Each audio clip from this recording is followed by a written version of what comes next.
Assalamualaikum warahmatullahi wabarakatuh. Bagaimana kabarnya teman-teman? Saya harap kita semua senantiasa dalam lindungan Allah dan dalam keadaan sehat walafiat. Amin ya rabbal alamin. Gak kerasa udah hampir setahun di rumah. Tentu pernah kita ngerasain yang namanya males, terus pengen rebahan terus.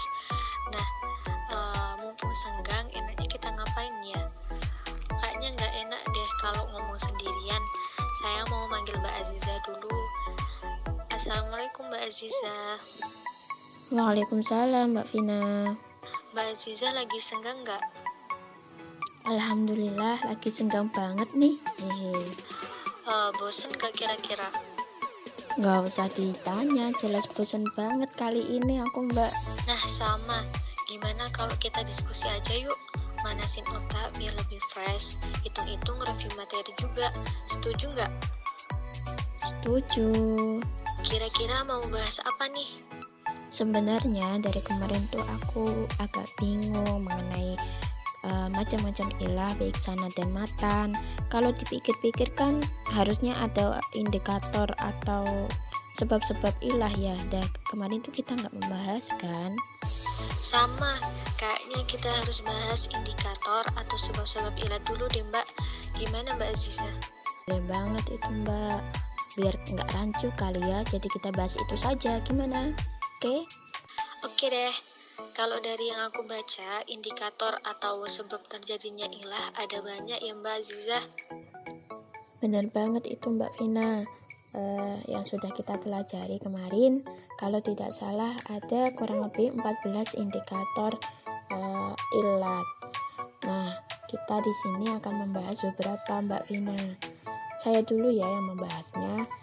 Adapun indikator-indikator atau sebab-sebab ilah hadis antara lain, yang pertama, sebab salah sangka dan kesalahan kecil, al-wahmu wal khata' al-qalil. Sebab ilat ini banyak kita temui dalam kitab-kitab ilah. Kesalahan yang dilakukan merupakan hal kelemahan manusia yang paling tidak bisa dihindari. Sebab sebagai manusia tidak luput dari kesalahan dan lupa. Al-wahmu wal khata' atau salah sangka dan kesalahan juga terjadi kepada sahabat, tabi'in, dan imam-imam terdahulu. Semua itu oleh Imam At-Tirmidzi disebut dengan istilah al-hafidhuddin yamdar al-nuqal al-walid fi hadisuhum. Mereka adalah perawi tingkat pertama. Adapun bukti bahwa ulama terdahulu, ulama hadis tentunya juga melakukan kesalahan dalam hal salah sangka, pernah dikatakan oleh Ibnu Abi Hatim yang mengutip pendapat dari Imam Ahmad bahwa Imam Ahmad berkata, Syu'bah banyak melakukan kesalahan dalam nama-nama perawi. Imam Ahmad juga mengatakan bahwa Syu'bah seorang hafidh, ia menghafal hadis tidak menuliskannya sedikitpun, maka dari itu mungkin ia melakukan kesalahan. Adapun perawi lain yang setingkat dan semasa dengan Syu'bah yang juga melakukan kesalahan yaitu Imam Malik bin Anas. Sebagaimana yang dikutip oleh Ibnu Abi Hatim dalam kitabnya, beliau menyebutkan bahwa Imam Malik ini juga melakukan kesalahan yang berindikator pada ilah. Menurut Abi Hatim, bahwasanya Imam Malik telah melakukan kesalahan dalam menuliskan perawi, yaitu tidak menyebutkan perawi yang bernama Sulaiman bin Abdurrahman al-Dimashqi.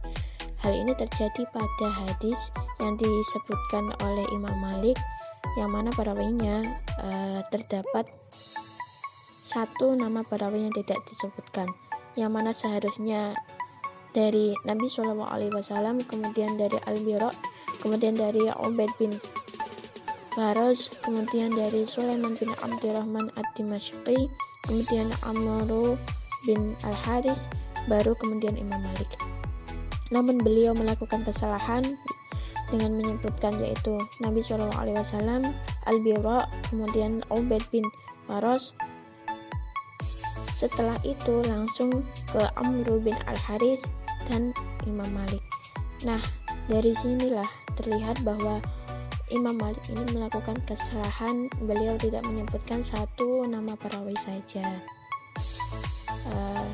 Adapun dari yang indikator salah sangka, ini juga pernah dilakukan oleh Imam Mesir pada waktu itu, yaitu Al-Laits bin Sa'ad.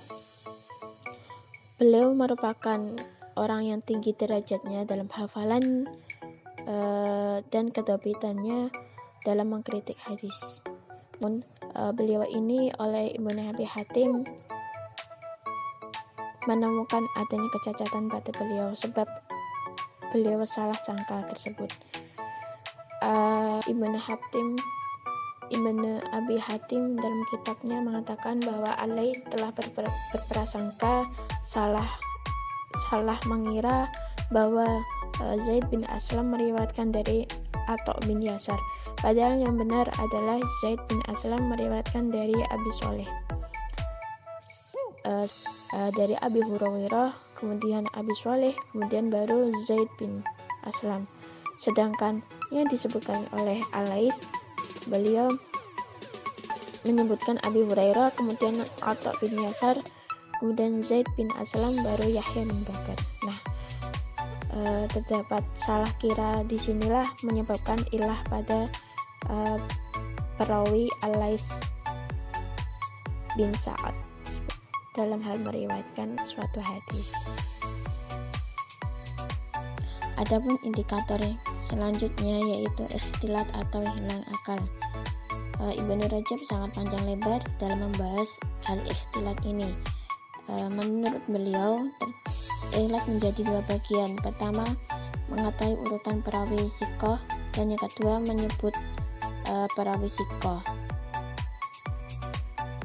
Kemudian di antara perawi-perawi yang pernah mengalami ikhtilat antara lain ada Atha bin Sa'id At-Thaqafi, Husain bin Abdurrahman As-Silmi, Sa'id bin Iyas Al-Jariri, Sa'id bin Arubah, Abdurrahman bin Abdullah Al-Mas'udi, Abban bin Sum'ah, Sufyan bin Uyainah, Abu Qilabah Ar-Raqashi, Muhammad dan Muhammad bin Al-Fadil As-Sadusi. Kemudian perawi yang mengalami ikhtilat tersebut terbagi dalam beberapa kategori. Yang pertama, mereka meriwayatkan dari perawi sebelum mengalami ikhtilat. Kedua, mereka yang meriwayatkan dari perawi setelah mengalami ikhtilat. Ketiga, mereka yang meriwayatkan dari perawi sebelum dan sesudah ikhtilat tanpa membedakan antara keduanya. Dan yang terakhir, mereka yang meriwayatkan dari perawi sebelum dan sesudah ikhtilat dengan membedakan antara keduanya. Kita ambil contoh saja yang pernah mengalami ikhtilat, yaitu perawi Atha bin Sa'id. Ulama hadis dalam hal ini terdapat beberapa pendapat. Di antaranya, pertama, perawi yang mendengar dari Atha bin Sa'id ketika beliau di Kufah, maka pendengarannya sahih, dan yang mendengar di Basrah maka dhaif. Ada juga pendapat Atha masuk ke Basrah 2 kali. Jika perawi yang mendengar pada saat beliau pertama ke Basrah, maka dianggap sahih. Kemudian bila mendengarnya saat beliau kedua kalinya ke Basrah, maka dianggap dhaif. Dalam hal yang pertama, sahih tadi, perawi yang mendengar ada 2, yaitu Ahmad dan Dustawai. Kemudian yang dhaif tadi juga ada 2, yaitu Wahib dan Ismail bin Aliyah. Ada juga pendapat bila Atha meriwayatkan dari 1 orang maka bagus, bila meriwayatkannya dari jamaah maka dhaif. Hadis Syu'bah dan Sufyan dari Atha maka sahih karena sebelum ikhtilat. Kemudian indikator ilah lainnya yaitu perawi siqah yang melakukan tadlis atau tadlis siqah. Terkadang ilat itu disebabkan karena tadlis. Hal ini bisa kita ketahui dengan cara adanya keterputusan sanad atau meriwayatkan dari orang yang dhaif yang bukan namanya atau kunyahnya. Mayoritas hadis yang terdapat ilah karena tadlis adalah hadis Al-A'mashi, Hashim bin Bashir, Ishaq bin Abi Farhwah, dan Ibnu Jurayj. Tadlis ada dua macam, yaitu tadlis isnad dan tadlis syuyukh. Yang dimaksud tadlis isnad adalah seorang perawi meriwayatkan hadis dari orang yang pernah ia jumpai, tapi tidak pernah mendengar darinya, atau orang yang semasa dengannya tapi tidak pernah bertemu, atau orang yang pernah ia dengar darinya tapi untuk tema riwayat tersebut tidak pernah ia mendengarnya, tapi ia menyangka bahwa telah mendengarnya. Adapun tadlis syuyukh adalah seorang perawi menyebut nama gurunya atau memberi kunyah kepadanya, atau menasabkan atau mensifatinya dengan sesuatu yang tidak dikenal. Itu tadi beberapa indikator-indikator ilah yang saya ketahui penjelasannya. Gitu Mbak Pina. Wah, seperti yang sudah disampaikan Mbak Zah tadi, kita sudah dapat 3 indikator sebab terjadinya ilah hadis nih teman-teman. Tapi selain 3 indikator tersebut, saya juga ingin menambahkan beberapa indikator lain. Yang pertama, sebab terjadinya ilah pada hadis karena lupa. Seperti yang kita ketahui bahwasannya lupa merupakan sifat alamiah bagi manusia. Jadi, semua orang saya rasa pernah mengalami yang namanya lupa. Adapun lupa bisa terjadi karena beberapa faktor. Yang pertama karena faktor umur. Hal ini juga sesuai dengan perkataan Ibnu Abdul Bari bahwasannya dalam menjelaskan hadis tidak ada seorang pun yang selamat dari waham dan juga lupa.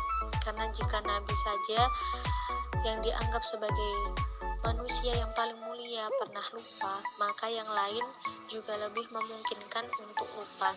Selain itu, manusia saat menginjak usia 50 tahun ke atas pasti juga mengalami penurunan daya ingat, dan tentu saja rentan yang namanya lupa. Yang kedua, faktor terjadinya lupa adalah karena setelah mengalami sakit. Jadi A'mash berkata bahwasannya, aku mendengar dari Abi Sholih 1000 hadis, kemudian saya sakit dan lupa setelahnya. Jadi dari sini dapat disimpulkan bahwa kesehatan fisik juga mempengaruhi daya ingat manusia. Kemudian indikator lain sebab terjadinya ilah pada hadis karena meringkas hadis atau meriwayatkan hadis bil makna. Menurut ulama hadis sendiri, meriwayatkan hadis bil makna boleh, asal dengan syarat perawi tersebut tahu kedudukan lafaz, mengetahui dalalahnya sehingga tidak menghalalkan yang haram atau sebaliknya. Atau bisa juga dikatakan mampu menempatkan dalil pada tempatnya. Periwayatan bermakna ini sering menimbulkan ilah. Contohnya saja pada hadis tentang haidnya Aisyah pada saat melaksanakan ibadah haji. Beberapa periwayat diantaranya Ibnu Majah meriwayatkan dengan singkat dan meletakkannya pada bab fil haid kaifa taghtasil. Padahal hadis tersebut bukan perintah kepada Aisyah untuk mandi pada saat berhenti dari haid. Nah, indikator lain ada tashif. Tashif diartikan sebagai kesalahan dalam penulisan yang disebabkan oleh keserupaan huruf, baik harokat, titik atau sukun maupun lafaz hadis, sehingga berbeda dengan hadis yang diriwayatkan oleh periwayat yang lebih terpercaya baik secara lafaz maupun makna. Nah, tashif ini tentu saja mempengaruhi kedhabitan rawi. Nah, salah satu contoh dari tashif ini terjadi pada hadis yang diriwayatkan oleh Zain bin Thabit yang berbunyi Haddatsana Harun an Abdillah bin Wazzaz, haddatsana Makki bin Ibrahim, haddatsana Abdullah ya'ni bin Sa'id bin Abi Hindin an Abi Nadr an Muslim bin Sa'id an Zaid bin Thabit annahu qala ihtajara Rasulullah sallallahu alaihi wasallam fil masjid hujratan ila akhirih. Nah, di sini yang perlu digarisbawahi adalah kata ihtajara. lafadz ihtajaro sendiri dirubah hurufnya atau ditashif oleh Ibnu Lahiyah menjadi kata ihtajama, sebagaimana hadis yang berbunyi haddatsana Ishaq ibn Isa haddatsana Ibnu Lahiyah qala kataba ilayya Musa bin Uqbah yukhbiruni an Yusri bin Sa'id an Zaid bin Thabit anna Rasulullah sallallahu alaihi wasallam ihtajama fil masjid qultu ila akhirih. Nah, dalam memaknai atau menemukan lafadz yang mengalami tashif, terlebih dulu harus dilacak siapa periwayat hadis yang menggunakan lafal ihtajaro dan siapa periwayat hadis yang menggunakan lafadz ihtajama. Setelah melakukan muqaranah,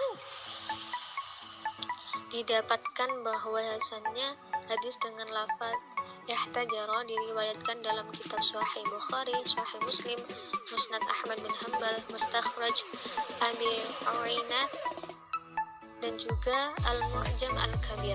Sedangkan lafadz yang menggunakan ihtajama hanya diriwayatkan dalam kitab Musnad Ahmad bin Hanbal dan Ghayah Al-Maqsad fi Awaid Al-Musnad.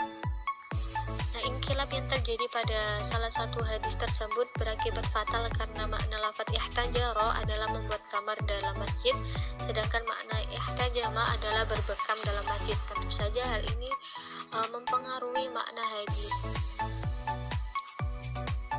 Jadi menurut Muslim dalam kitab Al-Tamyi, riwayat ini rusak dari segala aspek. Nah, dari indikator-indikator tadi dapat kita ketahui bahwasannya sebab ilat pada hadis itu sangat bervariasi.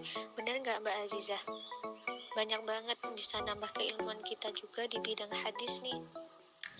Benar banget Mbak Vina, juga bisa menambah wawasan kita mengenai indikator-indikator ilah agar nantinya tidak rancu begitu.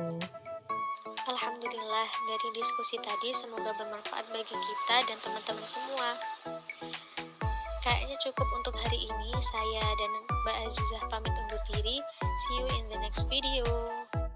Dan semoga bermanfaat untuk kalian semua teman-teman. Wassalamualaikum warahmatullahi wabarakatuh.